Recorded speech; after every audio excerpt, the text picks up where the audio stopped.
What I must mention before I forget is that the guys who are restoring and maintaining the aircraft are actually in the 4th year of an 11-year renovation programme to hopefully get this particular example up and running as an airworthy airframe, and they are doing an absolutely cracking job.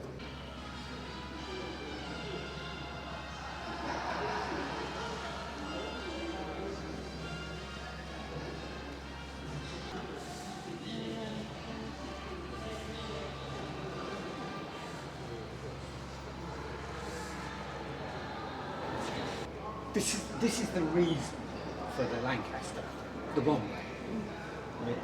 It's a weapon of war. It's to take bombs. They wanted to take bombs 1,000 miles, and for the crew to be able to come back. And it was how big a bomb bay can we do with that? So what we've got here is until 1945 the largest bomb bay in the Second World War.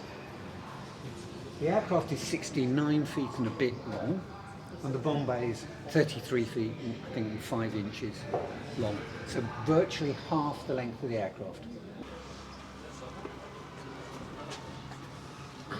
So top technology in 1942 is, what you can see is you can't get into the bomb bay when this aircraft's flying.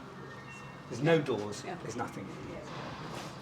Top technology in 1942 is 2 little portholes. So if a bomb hangs up, which they did, because they're put in often in the wet, they're winched up here in the wet, and then of course we take the aircraft up to 20,000 feet, 25,000 feet, minus 15. Everything freezes. Just Jane. She is a Mark 7 Lancaster. She was built in April 1945 at Longbridge, which is a car factory. She was destined to go out to the Tiger Force in the Far East. So she's got slightly larger radiators, etc. But now it's getting towards the end of the war, May 1945. So she does her first flight, but she doesn't make it then out to the Far East. She makes it to South Wales.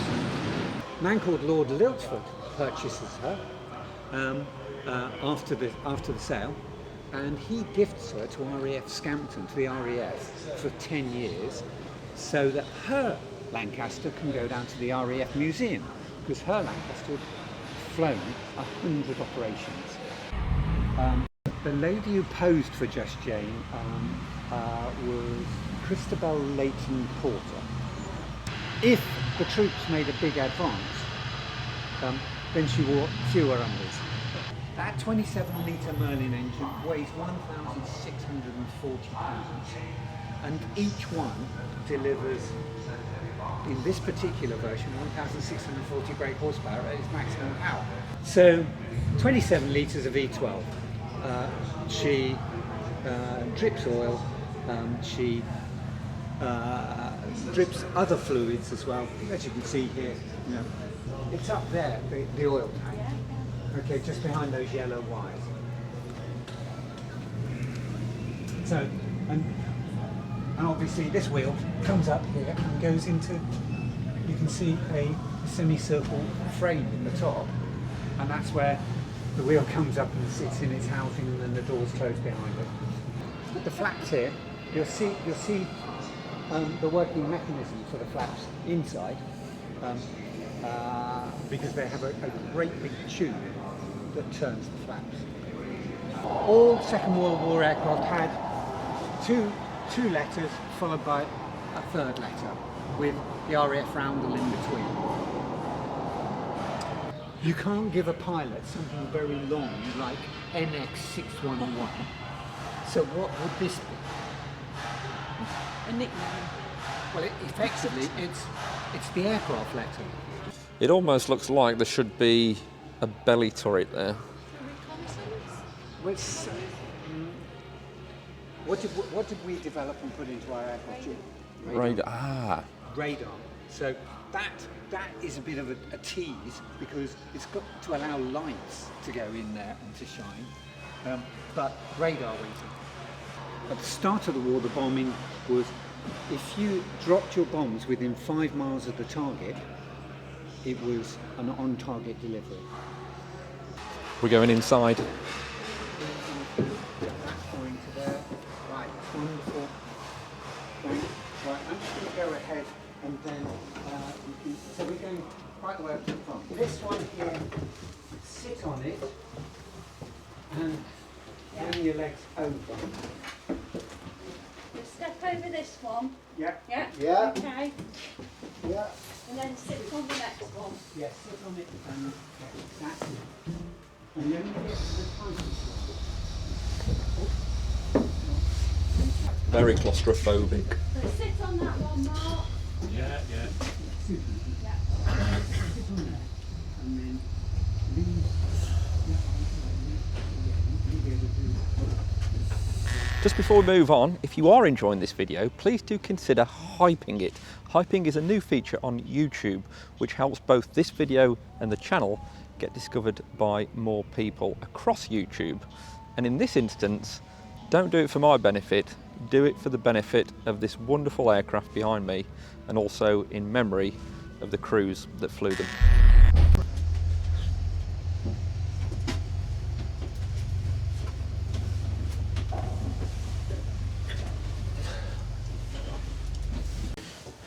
Too old for this. I know.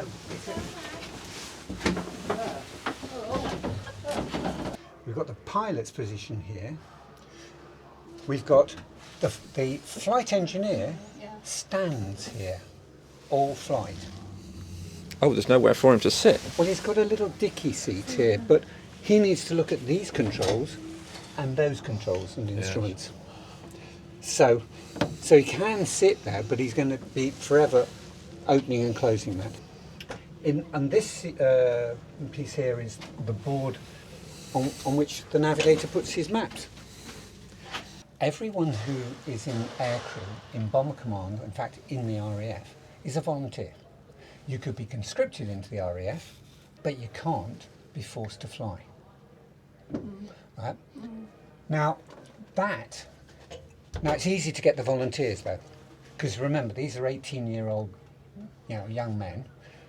You have a hangar like this when they're there for just being recruited or brought in, and you have a shiny Spitfire or a shiny Lancaster sitting at the back of it, and the bomb aimer kneels and lies for the whole 10 hours of his flight.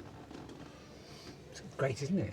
It's getting better. You could say that he can climb up into the top turret and sit in the or the front turret and sit there, but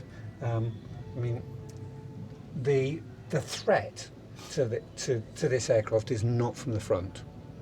Pilot here, a single-engined or single pilot operation.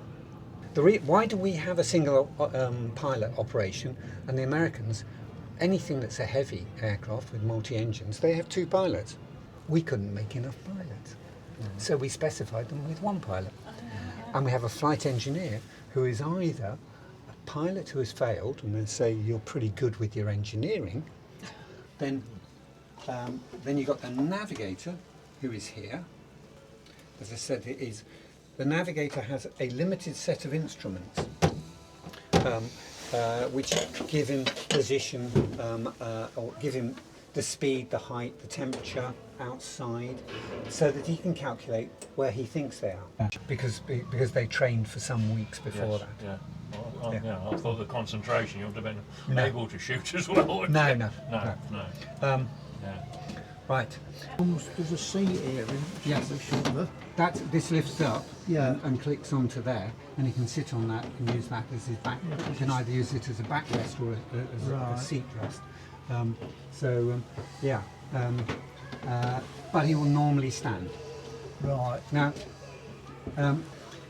he's going to panic and want to start fighting the aircraft, and so you want somebody else then who can listen to his commands saying, full power, no power, whatever. So you have that panel in a Tiger Moth. Then in In an a Tiger Avro- Moth? Yes, yeah, just exactly the same. The instruments in exactly the same position, 6 instruments, and you learnt your scanning of those 6 instruments and how to fly on those. You then come into a bigger aircraft. I mean, you can fly this aircraft on 2 engines. You wouldn't want them to be 2 engines on that side. Somebody at one stage has done a demonstration flying it with 1 engine. If you want to pull this back, you should see the tailplane. There we go. You see it? Yes, yeah, There we go. So that's what it's doing. I see. Who's next? Right, so so if you come down in- in, we have come to in just here. squeeze in here, Yeah. and then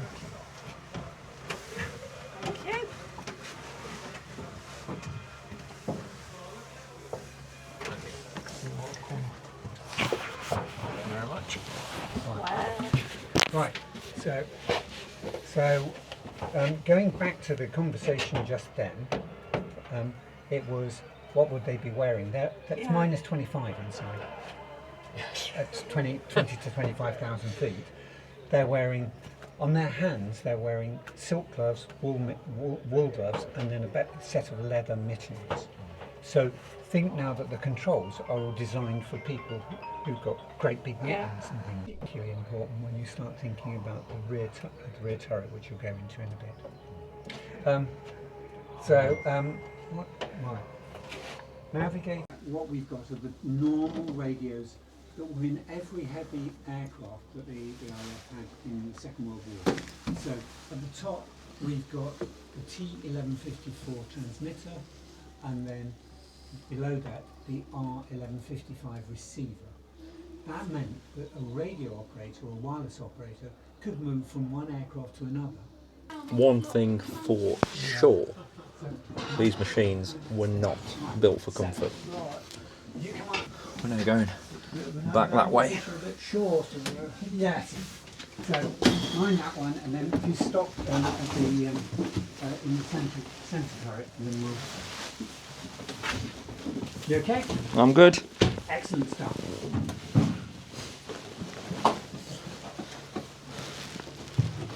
So it's a complicated old thing, isn't it? It is. Yeah. It's not like you can just walk up and down, is it? No. It's like an obstacle course. I just think they did this in the dark with. I was with just things thinking exactly the same thing. going off all round them. Yeah. They don't have any lights inside. Like these 2 boxes on the sides are the magazines for the rear turret. So that's where the ammunition is stored for them. Terry, if you squeeze those the 2 little on this that thing, yeah, you squeeze those together. That's the top of a bomb hook. At this end, we've got a cup, a spherical cup on it, and you had a lever that you could put into that spherical cup that will manually open that bomb hook. Yeah. And if that didn't work, you had a big hammer. Going into the rear turret. So are we in the tail end of this? Not just James' tail end now? Not quite yet, but so this bit here, where we've got the raised circle, that's where the radar was fitted. You can see there the tracking for all the electrical cables for the radar. What mark did you say this was? This is a Mark 7 Lancaster, and it had H2X. The H2X radar in it, or H2S Mark II, had an incredibly long life in RAF service. And the last time that the radar was used was when the last Victor tanker was retired. That was 1996. So it had, what, a 53-year service life? So the night fighter, the night fighter comes in from below and behind, perhaps at 100 miles an hour faster than you, and the aircraft is painted so it doesn't reflect any light. They're sitting in the dark in the cockpit. They want to get to within 200 to 300 meters of the back of you before they open fire. As a trained gunner, you've got nothing other than your eyes, actually. you've got nothing that tells you that there's an enemy aircraft coming. Yeah. I mean, it's a chunky old thing, and we're firing smaller shells at them. It is in a cardboard. It's got a cardboard collar around here, and then paper. It's in a paper bag, and then it's put into the flare chute here. It drops through the flare chute, and then it slowly, it quite rapidly descends. But if it came out, right, pigeons don't fly at 20,000 feet. Right? So it would either lose its wings or lose its feathers. Of the animals which were awarded the Dickens Medal during the Second World War, about 50 of them were pigeons which got home. Okay? Yep. Wonderful. So it comes all the way through. Tail end Charlie in position.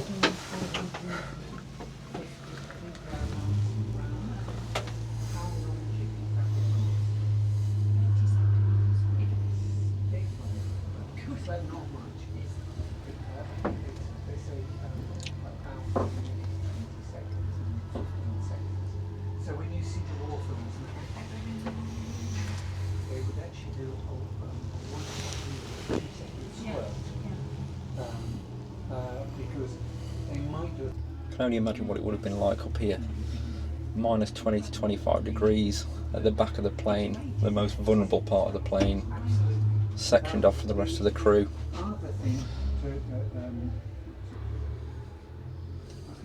Incredible.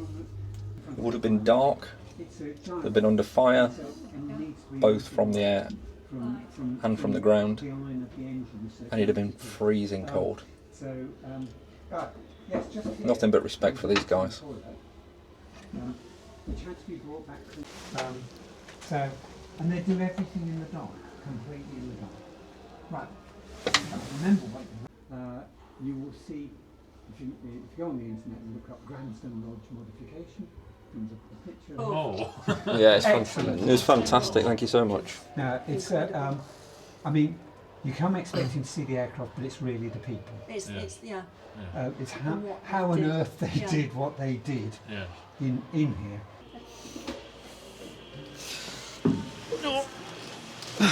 Right. One of the guys down there is making a panel which is going to kind of out of the tooling, but for him it's about best part of a week making this panel, cutting it out and bending it and then marking where all the holes are going to be on it for the rivets. Lecture out the front. What is it coming out? I counted them in, you counted them.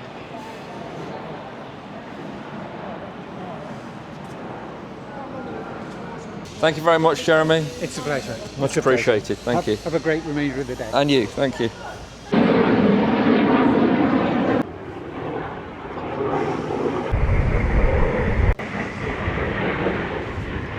I paid £80 for that experience, and I can tell you now that I'd have paid double or even treble for it. We were only meant to have about 40 minutes, I think, but we ended up having about an hour and a half. And Jeremy, the tour guide, was absolutely incredible, very engaging and very knowledgeable about the RAF and RAF operations.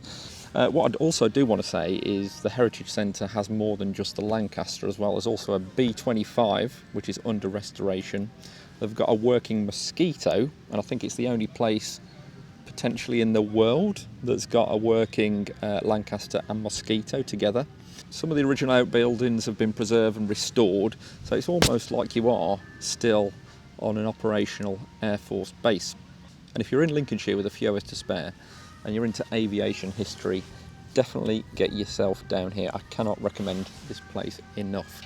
The guys here and the team do a fantastic job in preserving, I guess, all the stories and the aircraft, of course, and they deserve massive praise for keeping this history alive 100%. Okay, I'm going to leave my ramblings there. I hope you have enjoyed the video as much as I enjoyed the tour. If you are interested in some similar content and you actually want to laugh, check out this video here, where I went to explore the former RAF North Witham, and I hope you do have a laugh because it's one of the very first videos that I ever put up on YouTube, and quite frankly it's probably one of the most cringeworthy things I've ever seen. But thank you guys for watching. As I say, I hope you've enjoyed it, and I will see you all very soon.